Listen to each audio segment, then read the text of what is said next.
Shalom, selamat pagi anak-anak yang dikasihi oleh Tuhan Yesus Kristus, khususnya anak kelas 6. Kita bertemu lagi anak-anak bersama Pak Guru dalam pelajaran agama Kristen dan budi pekerti. Nah, anak-anak, tidak terasa anak-anak sudah memasuki pembelajaran kedua untuk semester pertama ini dengan tema beribadahlah sebab Tuhan itu baik. Nah, sebelum anak-anak mulai pembelajaran, Pak Guru harapkan anak-anak sudah menyiapkan Alkitab. Ya, karena kita akan membaca Alkitab sebelum kita mulai pembelajaran kita pagi hari ini. Jadi video ini hanya berisikan penjelasan materi setiap pembelajaran ya yang Pak Guru jelaskan supaya memudahkan anak-anak mengerti materi pelajaran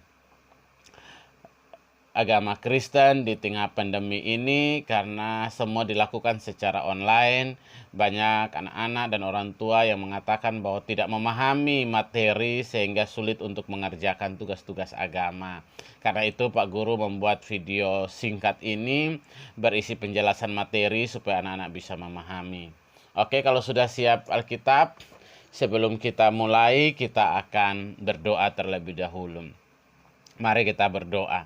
Tuhan Yesus yang baik, kami akan memulai pembelajaran agama Kristen bagi anak kelas 6. Kami mohon Tuhan memberkati kami, terlebih anak-anak yang mendengar dan Pak Guru yang menyampaikan materi, sehingga apa yang dijelaskan oleh Pak Guru bisa dipahami, bisa dimengerti oleh anak-anak. Mari berkati kami, dalam nama Tuhan Yesus kami berdoa. Amin. Nah, anak-anak yang dikasihi oleh Tuhan,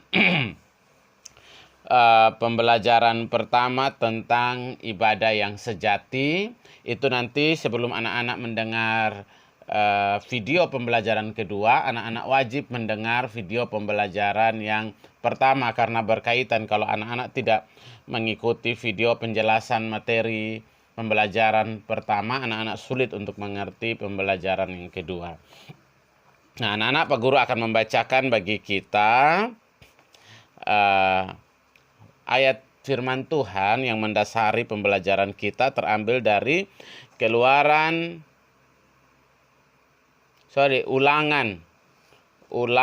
10 ayat 12. Ulangan 10, silakan dicari anak-anak, ayat 12 sampai 22. Ya, kita akan membaca bersama-sama. Pak Guru membaca judulnya, kemudian kita akan membaca bersama-sama pada hitungan yang ketiga. Ulangan 10 ayat 12 hingga 22. Judulnya, orang Israel diperingatkan supaya taat dan bersyukur. 1, 2, 3. Maka sekarang, hai orang Israel, apakah yang diminta daripadamu oleh Tuhan Allahmu selain dari takut akan Tuhan Allahmu, hidup menurut segala jalan yang ditunjukkannya, mengasihi Dia, beribadah kepada Tuhan Allahmu dengan segenap hatimu dan dengan segenap jiwamu. Berpeganglah pada perintah dan ketetapan Tuhan yang kusampaikan kepadamu pada hari ini, supaya baik keadaanmu. Sesungguhnya Tuhan Allahmu lah yang empunya langit, bahkan langit yang mengatasi segala langit, dan bumi dengan segala isinya. Tetapi hanya oleh nenek moyangmu lah hati Tuhan terpikat, sehingga Ia mengasihi mereka, dan keturunan mereka lah, yakni kamu yang dipilihnya dari segala bangsa seperti sekarang ini. Sebab itu, sunatlah hatimu dan jangan lagi kamu tegar tengkuk, sebab Tuhan Allahmu Allah segala Allah dan Tuhan segala Tuhan, Allah yang besar, kuat dan dahsyat, yang tidak memandang bulu ataupun menerima suap, yang membela hak anak yatim dan janda dan menunjukkan kasihnya kepada orang asing dengan membiarkan kepadanya makanan dengan memberikan kepadanya makanan dan pakaian. Sebab itu haruslah kamu menunjukkan kasihmu kepada orang asing, sebab kamu pun dahulu adalah orang asing di tanah Mesir. Engkau harus takut akan Tuhan Allahmu, kepadanya haruslah engkau beribadah dan berpaut, dan demi namanya haruslah engkau bersumpah. Dialah pokok puji-pujianmu dan dialah Allahmu yang telah melakukannya di antara kamu, perbuatan-perbuatan yang besar dan dahsyat yang telah kulihat dengan mata sendiri. Dengan 70 orang nenek moyangmu pergi ke Mesir, tetapi sekarang ini Tuhan Allahmu telah membuat engkau banyak seperti bintang-bintang di langit. Ya, anak-anak yang dikasihi oleh Tuhan Yesus, kalau di bab yang pertama atau pelajaran yang pertama tentang ibadah yang sejati, kita sudah belajar kenapa kita beribadah. Dan ibadah yang sejati itu seperti apa? Ibadah yang sejati yang pada bab pertama Pak Guru sudah jelaskan kepada kita bahwa ibadah yang sejati adalah ibadah yang mempersembahkan hidup kita, mempersembahkan tubuh kita sebagai persembahan yang hidup, yang kudus, dan yang berkenan kepada Allah, yaitu mempersembahkan tubuh kita, dalam hal ini semua pikiran, perkataan, perbuatan, tingkah laku yang kita lakukan untuk hormat dan kemuliaan nama Tuhan. Artinya apapun yang kita ucapkan haruslah untuk memuliakan nama Tuhan.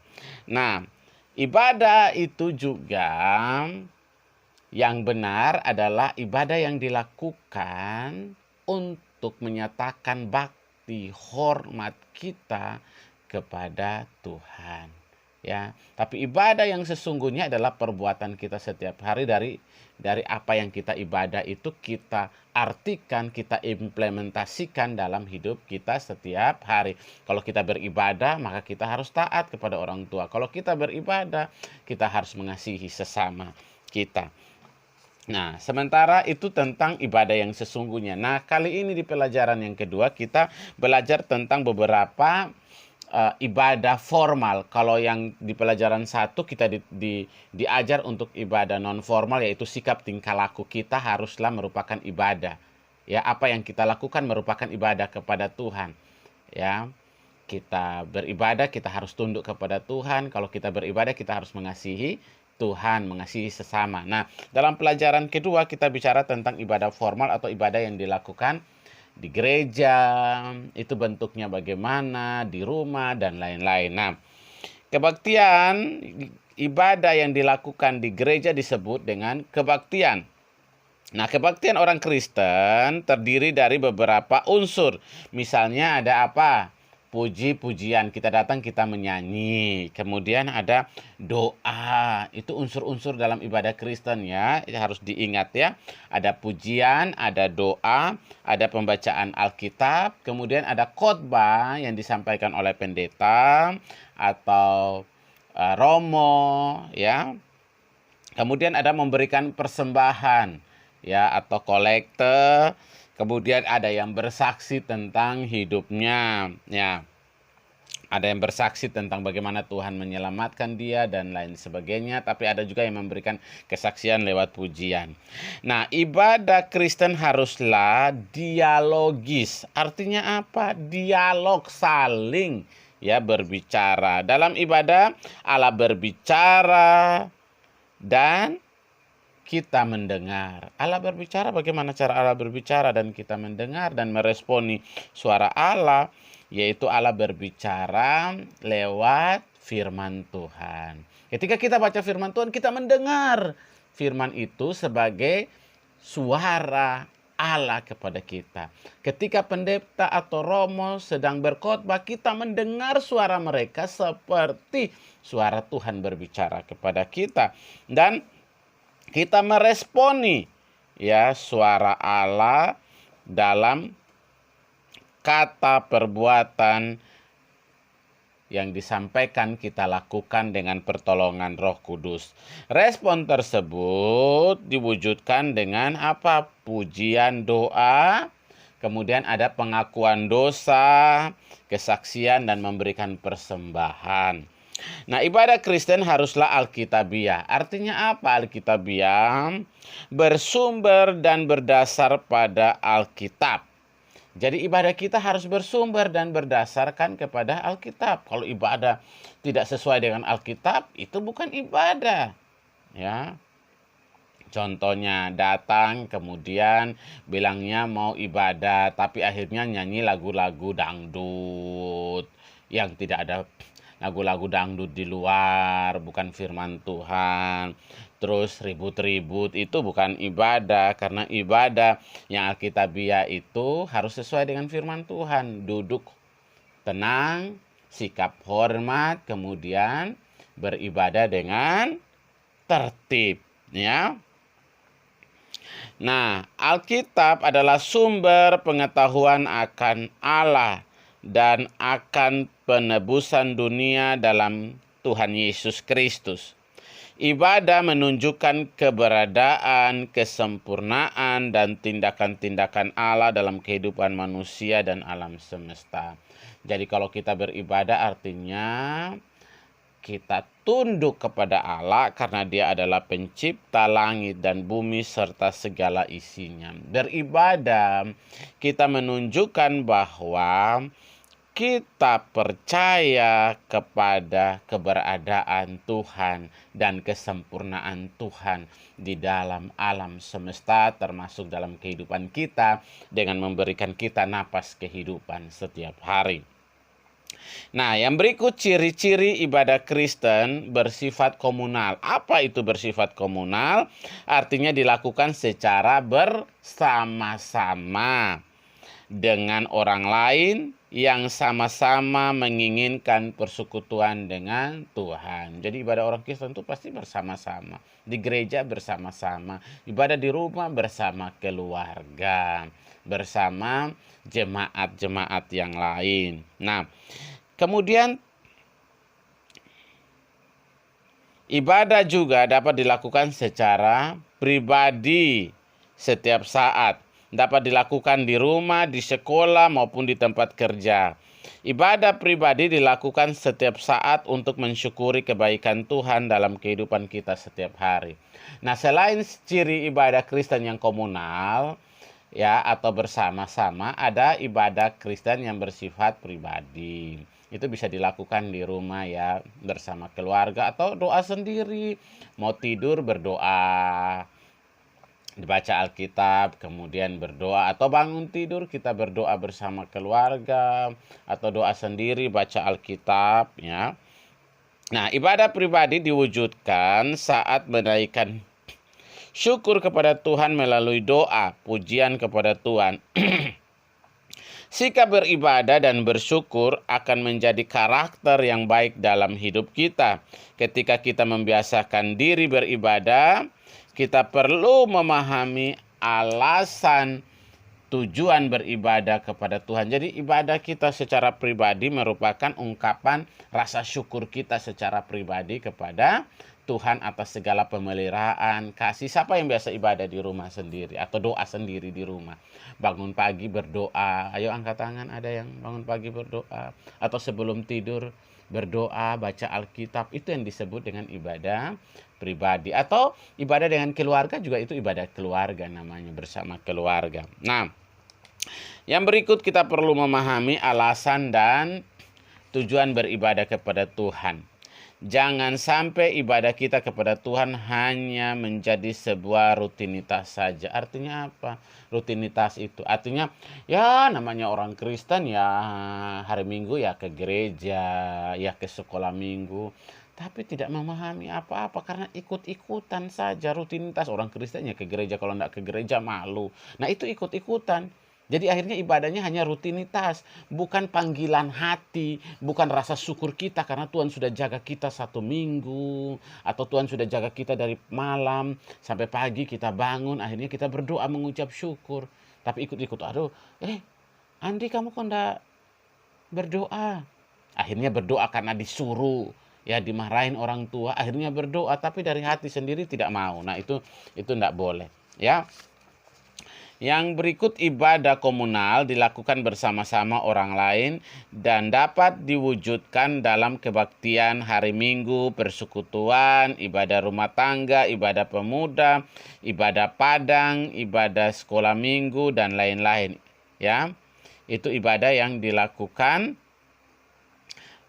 bersama-sama atau sifatnya komunal. Ibadah dilakukan sebagai bentuk atau cara manusia menanggapi kebaikan Tuhan dalam hidupnya. Jadi itu ibadah yang komunal, ibadah minggu, ibadah padang. Ibadah padang tuh kalau kita ibadah keluar seperti di Bedugul ya, atau ke Nusa Dua, atau di Serangan, itu ibadah-ibadah itu disebut dengan ibadah padang. Ada sekolah minggu, itu ibadah yang dilakukan secara komunal. Nah, ada beberapa alasan manusia beribadah kepada Tuhan. Ada yang beribadah alasannya benar dalam ibadah adalah karena sadar manusia bergantung kepada kemahakuasaan Tuhan. Ya, itu dia sadar. Ada orang yang betul-betul sadar karena dia percaya.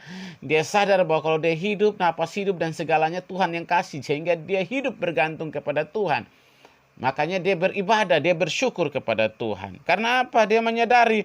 Karena kalau dia tidak beribadah, hubungan dia dengan Tuhan terputus dan dia dianggap mati secara rohani. Karena apa? Rohaninya tidak berhubungan dengan Tuhan, tidak pernah berdoa. Itu orang yang sebenarnya hidup tetapi rohaninya mati. Rohaninya mati apa?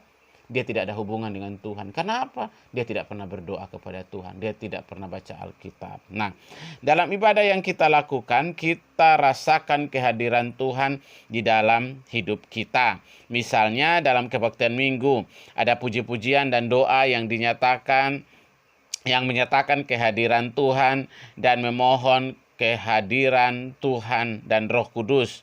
Dalam kebaktian ini kita juga merasakan dekat dengan Tuhan, diwujudkan dalam nyanyian yang mengungkapkan kebaikan Tuhan dan pemeliharaan Tuhan dalam hidupnya.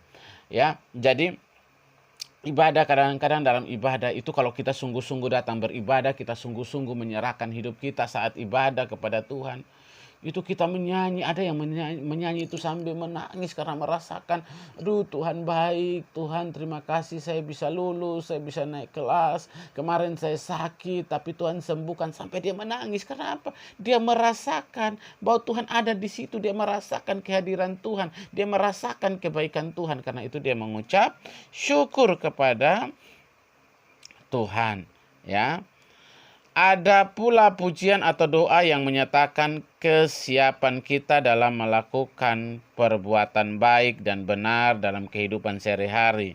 Kita dekat dengan Tuhan seperti teman yang sama-sama bekerja melakukan perbuatan baik. Jadi kadang-kadang kita merasakan bahwa Tuhan ada bersama dengan kita dalam pujian, ya, kita merasakan bahwa Tuhan itu seperti teman kita. Ada lagu kan? Yesus ada sobat kita, amat tulus dan benar. Nah itu kita merasakan bahwa Tuhan tidak hanya jadi Tuhan, dia tidak hanya sebagai Allah, tapi dia menjadi sobat atau sahabat kita.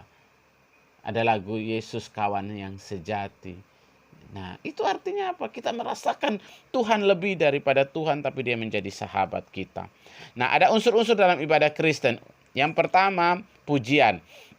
Pujian adalah ciri paling mudah dilihat dalam ibadah Kristen. Melalui pujian, orang Kristen menyatakan banyak hal. Pujian atau syukur kepada Tuhan, penyesalan, harapan, kesaksian hidup. Jadi ibadah orang Kristen itu pasti orang langsung tahu. Karena apa? Ada nyanyi-nyanyinya. Coba di ibadah yang lain tidak ada nyanyi kan? Ya, atau satu orang saja yang menyanyi, tapi di ibadah Kristen ada pujian, ada nyanyian. Itu ciri khas paling bisa dilihat. Yang kedua ada doa. Doa adalah ungkapan hati manusia dalam kata-kata yang ditunjukkan kepada Tuhan.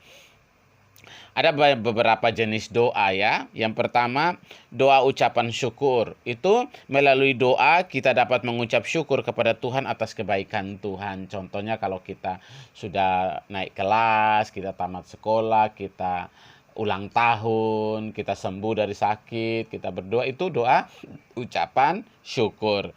Kemudian ada doa eplikase atau doa ini untuk menyiapkan hati kita, mengantar kita untuk mendengar firman Tuhan. Kita berdoa memohon pertolongan Tuhan agar kita dapat mengerti firman Tuhan yang disampaikan oleh pendeta atau guru. Yang berikut adalah doa pengakuan dosa. Nah, doa ini menyatakan penyesalan atau pengakuan kesalahan dan dosa di hadapan Tuhan dan memohon pengampunan pertolongannya agar kita dapat berubah menjadi lebih baik. Jadi, ada doa pengakuan dosa. Itu perlu ya, kita mengaku bahwa kita orang berdosa, kita tidak layak, kita butuh Tuhan, kita butuh kasih setia dan anugerah Tuhan, kita mohon pengampunan. Jadi perlu setiap hari doa itu minta ampun sama Tuhan. Kita berdoa dalam doa kita, ya Tuhan ampunilah akan segala dosa kami, baik dosa perkataan, perbuatan, dan sikap, tingkah laku, kata-kata yang kami lakukan yang menyakiti hati Tuhan dan menyakiti hati sesama, baik orang tua, teman-teman, saudara kita. Tiap hari kita dalam doa harus minta pengampunan dosa kepada Tuhan. Yang berikut adalah doa syafaat. Nah, doa syafaat ini kita berdoa bagi semua orang atau orang lain, baik berdoa untuk bangsa dan negara, berdoa untuk Provinsi Bali supaya cepat selesai pandemi ini, Tuhan tolong supaya pandemi ini cepat berakhir, ya. Doa untuk bangsa kita supaya Tuhan berkati bangsa kita. Jadi doa syafaat itu doa untuk bangsa dan negara atau doa untuk orang lain. Kita tidak berdoa untuk diri kita sendiri, tapi berdoa untuk orang lain, untuk kesejahteraan semua orang. Nah, yang terakhir adalah doa berkat. Kita dapat memohon berkat dari Tuhan agar Tuhan menyertai kita dan selalu menolong kita. Jadi ada berapa contoh doa ya? Ada banyak doa, tapi di sini hanya memberikan beberapa, yaitu doa ucapan syukur, doa eplikase, doa pengakuan dosa, doa syafaat, doa berkat. Nah, yang berikut ciri-ciri kebaktian orang Kristen, ibadah orang Kristen tadi puji-pujian, yang kedua doa. Yang sekarang ketiga adalah khotbah atau pelayanan firman Tuhan. Pembacaan firman Tuhan menolong kita melihat bagaimana Allah bekerja dalam kehidupan kita pada masa lampau, masa kini, masa depan. Pembacaan firman Tuhan menolong kita melalui khotbah agar kita dapat melakukan firman Tuhan dalam kehidupan kita sehari-hari sehingga iman kita bertumbuh dan hidup kita dengan sesama berlangsung harmonis. Jadi unsur-unsur dalam ibadah Kristen, yang pertama puji-pujian, ada lagu, kemudian ada nyanyi-nyanyian, kemudian ada doa, kemudian ada firman Tuhan. Nah, firman Tuhan ini diawali dengan pembacaan firman Tuhan, kemudian ada pendeta, ada romo yang akan berkhotbah atau menjelaskan firman Tuhan. Nah, dengan kita membaca firman Tuhan, kita mendengar suara Tuhan lewat para pendeta, para romo, para pastor yang menyampaikan firman Tuhan. Supaya apa? Kita dikuatkan oleh Tuhan, iman kita makin dibangun dan kita makin dekat dan mengandalkan Tuhan dalam hidup kita. Percaya pada Tuhan bahwa Tuhan sanggup menolong kita melewati setiap hari-hari dalam hidup kita. Kita dikuatkan dengan kebenaran firman Tuhan. Nah, karena itu penting bagi kita orang Kristen untuk menentukan apa alasan kita beribadah kepada Tuhan. Nah, kita ikut-ikutan atau rutinitas saja orang ibadah, kita beribadah, tapi kita tidak merasakan apa-apa, ya orang Kristen ya ibadah. Atau kita beribadah karena kita percaya kepada Tuhan, kita bersyukur kepada Tuhan karena Tuhan baik dalam hidup kita, Tuhan sudah menolong kita, Tuhan sudah menyertai kita. Nah, karena itu apa alasan anak-anak beribadah? Pak Guru berharap anak-anak punya alasan yang kuat, yaitu kalau anak-anak beribadah karena anak-anak merasakan bahwa Tuhan baik. Dan kita beribadah, kita mengucap syukur kepada Tuhan, kita menghayati kasih setia Tuhan dalam hidup kita. Nah, Tuhan selalu hadir dalam kehidupan manusia. Hanya saja kadang-kadang kita tidak menyadari bahwa Tuhan ada dalam hidup kita. Sehingga hidup kita seperti hampa dan tidak merasakan apa-apa. Karena apa? Kita jauh dari Tuhan. Kita tidak dekat dengan Tuhan. Nah, karena itu anak-anak, penjelasan Pak Guru ini menolong kita supaya kalau kita beribadah, itu karena Tuhan baik dalam hidup kita, Tuhan luar biasa, Tuhan sudah menolong kita, Tuhan sudah memampukan kita, Tuhan menyertai kita, Tuhan sembuhkan kita dari sakit, Tuhan kasih napas kehidupan, sehingga kalau kita beribadah adalah ucapan syukur kita karena Tuhan baik dalam hidup kita. Oke anak-anak, kiranya penjelasan Pak Guru ini bisa menolong anak-anak untuk memahami pembelajaran yang pertama dan pembelajaran yang kedua ya, supaya anak-anak bisa mengikuti pembelajaran dengan baik. Selanjutnya anak-anak mengerjakan menjawab 2 soal di halaman 13 itu, mengapa orang Kristen perlu beribadah. Yang kedua, apa saja bentuk ibadah Kristen yang kamu ketahui. Kan tadi Pak Guru sudah menjelaskan ya, tinggal anak-anak isi. Kemudian anak-anak mengerjakan halaman 14. Tulislah pengalamanmu saat mengikuti ibadah pada hari Minggu di gereja. Kan sekarang tidak ada ibadah di gereja. Tapi dulu kan anak-anak pernah ikut ibadah di gereja. Apa yang Anda rasakan? Bagaimana pengalamanmu ketika ibadah di gereja, ketika puji-pujian disampaikan, kita nyanyi bersama, kemudian kita berdoa bersama, kemudian kita mendengar firman Tuhan. Itu apa yang anak-anak rasakan? Itu ditulis ya. Nah, kemudian pengamatan sosial anak-anak kerja di halaman 14. Bersama teman-temanmu merancangkan sebuah ibadah sederhana. Karena tidak ada teman-teman, buat sendiri. Kamu mau rancangkan ibadah yang seperti apa nanti kalau kamu ulang tahun atau ibadah syukur, lulus, kira-kira ibadahnya model apa. Itu contoh saja ya anak-anak buat. Nah, setelah itu anak-anak bisa mengerjakan soal-soal latihan pengetahuan 2 dari halaman 15 sampai halaman 17 ya. Oke, itu saja anak-anak.